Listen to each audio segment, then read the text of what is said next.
வணக்கம். நம்ம இப்போ எங்கே இருக்கோம்னாக்க நம்ம மன்னார்குடி பெரிய கோவில் ராஜகோபால சுவாமி திருக்கோவிலில் இருக்கோம். நம்ம கொஞ்ச நாளைக்கு முன்னாடி நம்ம ஒரு அப்டேட்ஸ் எல்லாம் கொடுத்துருந்தோம். நம்ம அதாவது கும்பாபிஷேகத்துக்காக திருப்பணிகள் நடைபெறுகிறது, புனரமைக்கும் பணிகள் நடைபெறுகிறது அப்படின்னு சொல்லி நம்ம ஒரு பதிவு போட்டிருந்தோம். இப்போ அதே மாதிரி இப்போ திருப்பி இன்னொரு அப்டேட் கொடுக்கறதுக்காக நம்ம வந்திருக்கோம் உள்ள. இப்போ பார்த்தீங்க அப்படின்னா இது காசி பிரகாரம் என்று அழைக்கப்படுகிற ஒரு பிரகாரம். இது அந்த காலத்தில் இருந்திருக்கு புழக்கத்தில். பார்த்தீங்க அப்படின்னா இது தெற்கு கோபுர வாசல். இது வழியா நாங்கள் தான் உள்ளர வந்தோம். வெளிப்பிரகாரம் அதுல இருக்கு. இது அடுத்த உள் பிரகாரம். இது நந்தவனமாக இருந்தது. அதாவது நிறைய கோவிலுக்கு தேவையான பூச்செடிகள்லாம் எல்லாம் வச்சு நந்தவனமாக பராமரிச்சுட்டு இருந்தாங்க. அது அப்புறம் ஒரு சமயத்தில் காடா போயிடுச்சு. அதே மாதிரி இது சைடு இந்த வழியில போனீங்கன்னு வச்சுங்களேன், இது வழியா போனா ஆயிரங்கால் மண்டபம் என்ட்ரன்ஸுங்க. இதுல போனா அந்த ஆஃபீஸ் இருக்கு இல்லையா, கோவில் ஆஃபீஸ் கிட்ட இது போய் ஏறிட்டு வந்தது. இதோட போனீங்க அப்படின்னா இது காசி பிரகாரம். இது இப்படி போய் எங்க போகுது அப்படின்னா ஏகாதசி மண்டபத்துக்கிட்ட போயிடுங்க. இந்த பாதை வாங்க, நம்ம அது வழியா போவோம். நம்ம இதில் போயிட்டு நம்ம இதில் கூட இந்த பாதையை நான் உங்களுக்கு காட்டுறேன். இதை ஏன் காட்டுறோம் அப்படின்னா இப்போ இது இந்த கும்பாபிஷேகத்துக்காக இந்த வேலையெல்லாம் நடக்குது இல்லையா, இப்போ இது எல்லாமே சுத்தம் செய்ய போறாங்க. சுத்தம் செஞ்சு நம்ம பொதுமக்களுடைய பயன்பாட்டிற்கு இது எல்லாமே இனிமே திறந்து விட போறாங்க அப்படிங்கறதான் இதுல சிறப்பு செய்தி. நம்ம இனிமே எப்போ வந்தாலும் இதுலயும் இந்த பிரகாரத்திலையும் நம்ம போகலாம். நம்ம வெளிப்புற மதில் ஒன்று பார்த்தோம். அடுத்தது பாருங்க, இந்த மதில் ஒன்று இருக்கு பாருங்க, ரெண்டாவது ஒரு மதில் சுவர். இது மூணாங்கட்டு மதில் சுவர். இந்த மதில் சுவர் பாருங்க, இதுவும் நல்ல பராமரிப்புல தான் இருந்திருக்கு. எல்லாம் பெயிண்ட்லாம் அடிச்சு எல்லாம் நல்லா தான் இருந்திருப்பாருங்க. இந்த மதில் சுவருக்கு ஏதோ ஒரு சமயத்துல இவங்க என்ன பண்ணிருக்காங்கன்னா முட்டு கொடுத்துருக்காங்க. எப்பா, இது எவ்வளவு பெருசு கட்டியிருக்காங்க பாருங்க. இந்த முட்டு கொடுக்குற அமைப்புங்கிறது எவ்வளவு பெருசா இருந்திருக்கு பாருங்க. இது கிராமத்துல எல்லாம் நம்ம பார்க்கலாம். மண் சுவர் மலையில விழுந்துரும் அப்படிங்கிறதுக்காக எங்க வீட்டுல கூட நாங்க அந்த மாதிரி இந்த மாதிரி வச்சு கட்டி இருந்திருக்கோம். இது அப்பனா இந்த மாதிரி ஒரு முறை பயன்பாட்டுல இருந்திருக்கு. எப்படி இருக்கு பாருங்க. இந்த செவுத்துடைய அகலத்தை பாருங்க. இந்த செவுத்துடைய அகலம் இவ்வளவு பெருசு இருக்கு பாருங்க. இந்த செவுத்துடைய அகலம் இவ்வளவு பெருசு. அப்படியே கீழே இருந்து பீம் போட்டு அப்படி மேல கொண்டு போய் அப்படி முட்டு கொடுத்துருக்காங்க, செவுத்தை தாங்கி பிடிக்கிற மாதிரி. அதாவது இந்த பக்கம் செவுறு சாஞ்சிடாம இருக்கிறதுக்காக ஒரு சப்போர்ட்டிங் கொடுத்துருக்காங்க. எனக்கு கீழே இப்பதான் சுத்தம் பண்ணியிருக்காங்க. காடா இருந்த இடம் அப்படிங்கிறதால கொஞ்சம் பார்த்து தான் போகணும். கட்டைகள் முள்ளெல்லாம் இருக்கும், கொஞ்சம் ஜாக்கிரதையா போகணும் பார்த்து. அதுபோல இதை பராமரிப்பு பணிகள்லாம் கட்டுமான பணிகள்லாம் முடிச்சு மக்களுடைய பயன்பாட்டிற்கு திறந்து விடுற வரைக்கும் இதுக்குள்ளார நம்ம இங்க வேலை செய்யறவங்களுக்கு தொந்தரவு கொடுக்க கூடாது. நாங்க இந்த அப்டேட் கொடுக்கறதுக்காக நமக்கு பர்மிஷன் கொடுத்துருக்காங்க, நம்ம வீடியோ எடுக்கிறதுக்காக பர்மிஷன் கொடுத்துருக்காங்கிறதுனால நம்ம இதுக்குள்ளார போயிட்டு இருக்கோம். இது ரொம்ப ஒரு முக்கியமான அப்டேட் இல்லையா. இது பயன்பாட்டிலேயே இல்லாம மறந்து போன ஒரு பகுதியை நம்முடைய அறங்காவலர் ஐயா என்ன பண்ணியிருக்காங்கன்னா இதையும் மக்களுடைய பயன்பாட்டிற்கு விடணும் அப்படிங்கிறதுக்காக அழகா இப்போ இதுலயும் பணிகள் போய்கிட்டு இருக்கு. ரொம்ப துரிதமாக நடந்து கொண்டு இருக்கிறது அப்படின்னு சொல்லணும்.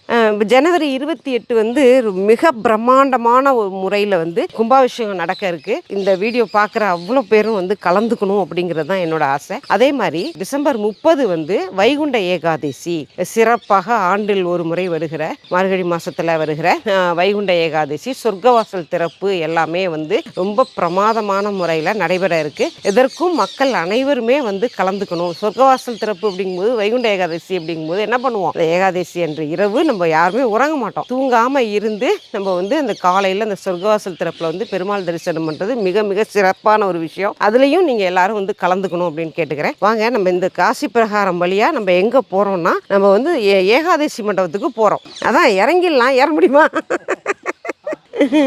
ஏறுவது சற்று கடினமாக இருக்குமோ. இது ஒரு சாளரம் ஐயா. சாளரம் இப்படி அடைச்சிருக்கு பாருங்க ஐயா. அதை எவ்வளவு அழகா எடுத்துட்டாங்க ஐயா. எப்படி நோண்டி எடுத்திருக்காங்க பாருங்க. இப்படி இருந்ததை இப்படி நோண்டி எடுத்திருக்காங்க. எப்படி அடைச்சிடுச்சு, அப்படியே மண்ணு தூந்து போய் அடைச்சிருச்சு. அதை அங்க பாருங்க, அங்க ஒரு அது என்னன்னு சொல்லுவாங்க, அதை அந்த இடத்த ஒரு என்னமோ ஒரு பாயிண்ட்னு சொல்லுவாங்கல்ல, நம்ம வீட்டுல எல்லாம் வச்சிருப்போம்ல, அந்த தண்ணி கலெக்ட் ஆகி அங்கேருந்து போற இடம். அந்த இடத்த எவ்வளவு கஷ்டப்பட்டு நோண்டி எடுத்து கிளியர் பண்ணிட்டாங்க பாருங்க. எப்படி இந்த கட்டுமானம் தெரியுது பாருங்க. அப்ப கட்டினது இப்ப இது வழியா போய் வெளிப்பிரகாரத்துக்கு போயிடும் தண்ணி. இப்ப அது வரைக்கும் கிளீன் பண்ணி ஆகணும். இதை கவனிக்கவே இல்லைண்ணா. ஆமா, இதுல ஏறிடலாம் போல. நம்ம வீட்டில் இருக்கு இது மாதிரி. தேங்க்யூ. ஏப்பா, நம்ம இது காசி பிரகாரத்து வழியாக போயிட்டுருக்கோம். இந்த இடங்கள் இது எல்லாமே அடர்ந்த ஒரு காட்டு பகுதி மாதிரி இருந்திருக்கு. அரவிந்த் பிக் ஷாட் வந்து குட்டி பிள்ளையா இருக்கும்போது, அதாவது ஒரு 2.5 இயர்ஸ், ஆமாம் 2.5 இயர்ஸ் இருக்கிறப்ப நாங்கள் வந்து அவங்க அத்தை, மாமா, அவங்க அப்பா எல்லாரும் சேர்ந்து இந்த சாந்தி தேட்டரில் ஒரு சினிமா பார்க்க வந்தோம். அப்போ வந்துட்டு டைம் இருக்குன்னு நாங்கள் கோயிலுக்குள்ளே வந்து சுற்றி பார்த்தப்போ, அப்போ வந்து நான் இந்த நந்தவனத்தெல்லாம் பார்த்துருக்கேன். அப்போ வந்து இந்த நந்தவனத்தில் பூக்கள்லாம் நிறைய இருக்கும், செடி கொடிகள்லாம் நிறைய இருக்கும், காடாக இருக்கும். அப்போ வந்து நான் அதில் பார்த்துருக்கேன். இப்போ அதுக்கு பிறகு வந்து இப்போ தான் நான் இதுக்குள்ளார வரேன். இதுக்குள்ளார வரத்துக்கெலாம் வாய்ப்பு இல்லை, அப்படி இருந்தது. பட் இப்போ பார்த்தீங்கன்னா எந்த அளவுக்கு வந்து எவ்வளோ சுத்தம் பண்ணிட்டாங்க, ரொம்ப அழகாக இருக்குது. இப்போ இந்த இடம் வந்து இப்போ தரையெல்லாம் போட்டு எல்லாம் பண்ணிட்டாங்க, கருங்கல்லாம் போட்டு நடந்து போகிறதுக்கு வரதுக்கெல்லாம் ரெடி பண்ணிட்டாங்கன்னா ரொம்ப நல்லாயிருக்கும். இது வந்து அது முதல் கட்டு வெளிப்பிரகாரம், ரெண்டாவது இது மூணாவது பிரகாரமாக இருக்குது. வெளிப்பிரகாரம் சுற்றுறது அது, இது வந்து ரெண்டாவது. அதாவது நம்ம வந்து முன்னாடி போன பதிவில் பார்த்தோம் இல்லையா, இதுதான் இது வந்து சொர்க்கவாசலுக்கு போகிற வழி, ராமர் பாதம் இருக்குங்க அப்படின்லாம் நம்ம ஒரு இடம் பார்த்தோம் இல்லையா, அந்த இடத்துக்கும் வெளிப்பிரகாரத்துக்கும் இடைப்பட்ட பகுதியாக இது இருக்குது. இடையில உள்ள ஒரு பிரகாரம் இது. இந்த பிரகாரமும் நமக்கு வந்து இப்போ வந்து பயன்பாட்டுக்கு வரப்போகுது. இந்த பிரகாரத்தை பார்க்கும்போது நம்ம கோவில் வெளிப்பிரகாரம் பார்க்கும்போதே பிரமிப்பா இருக்கும். பட் அதுக்குள்ளே இவ்வளோ பெரிய ஒரு பிரகாரமா, வெளிப்பிரகாரம் அளவுக்கு இருக்குங்க. இந்த காம்பவுண்ட் சுவர் வந்து இந்த நந்தவனத்துக்காக விட்ட பகுதி இல்லை அப்படின்னா இது எவ்வளோ அகலம் பாருங்க. வெளிப்பிரகாரம் அளவுக்கு ஒரு உள்பிரகாரமும் இருக்கு. அதனால கொஞ்சம் ஜாக்கிரதையா போயிடுவோம். இந்த இடத்த கிராஸ் பண்ணி நம்ம வந்து ஏகாதேசி மண்டபத்தில் போய் ஏறிடுவோம். ஏகாதசி மண்டபத்துக்கு நம்ம வந்துட்டோம். முன்னாடியெல்லாம் பார்த்தீங்க அப்படின்னா இந்த இடத்துல வந்து அடைச்சிருப்பாங்க. இந்த இடத்துக்குள்ளார போக முடியாது நம்மளால. இந்த இடம் அடைப்பாக இருக்கும். நம்ம அப்படி உள்ற ஏகாதசி, வைகுண்ட ஏகாதசி அன்னைக்கு நம்ம இப்படி வந்தோம்னா அதுக்குள்ற போயிடுவோம். அப்படியே இந்த இடம் பார்த்தீங்க அப்படின்னா நம்ம முன்னாடி ஒரு பதிவில் வந்து தசாவதாரம் இருக்கு பாருங்க. இவ்வளோ பெரிய நுழைவாயில் இதில் வந்து தசாவதாரம் இருக்கு பாருங்கன்னு சொல்லிட்டு ஒரு இடத்த காட்டணும். நம்ம இது வழியாக போனோம்னா ராமர் பாதத்துக்கு போயிடலாம். அங்கே தான் வந்து தசாவதாரம் காட்டணும். இது வந்து இப்போ இது வந்து வைகுண்ட ஏகாதசிக்காக ரெடி ஆகிட்டு இருக்குது. இவ்வளோ அழகாக வந்து இந்த இடம்லாம் ரெடி பண்ணிட்டாங்க பாருங்கள். பெயிண்டிங்லாம் எல்லாம் பண்ணி இந்த இடம்லாம் பாருங்கள். இந்த இடம்லாம் ஐயோ ரொம்ப அழகாக இருக்குது. இதெல்லாம் பெயிண்டிங்லாம் பண்ணியிருக்காங்க. இந்த இடம் இங்கே இப்போ வந்து வைகுண்ட ஏகாதசிக்கு ஃபங்க்ஷன் நடக்கும். இதுதான் வந்து காசி பிரகாரம். இது வழியாக போனால் நம்ம வந்து ராமர் பாதம் இருக்குது இல்லையா, நம்ம அந்த இடத்துக்கு போகலாம். நம்ம தசாவதாரம் ஒரு இடத்துல காட்டினோம்ல, அந்த இடத்த கொண்டு போய் காட்டினா உங்களுக்கு புரிஞ்சிடும் எந்த இடம்னு. நம்மளோட ஃபர்ஸ்ட் வீடியோவில் பார்த்தீங்க அப்படின்னா இது இந்த ராமர் பாதம் பற்றிலாம் ரொம்ப டீட்டெயில்டாக போட்டிருப்பேன். அதை பாருங்கள். இந்த இடம் வந்து இதோட போகுது. இது அந்த இடம் போயிட்டானா இது இப்போ மக்கள் பார்வைக்காக இதையும் வந்து திறந்து விட்டுருக்காங்க.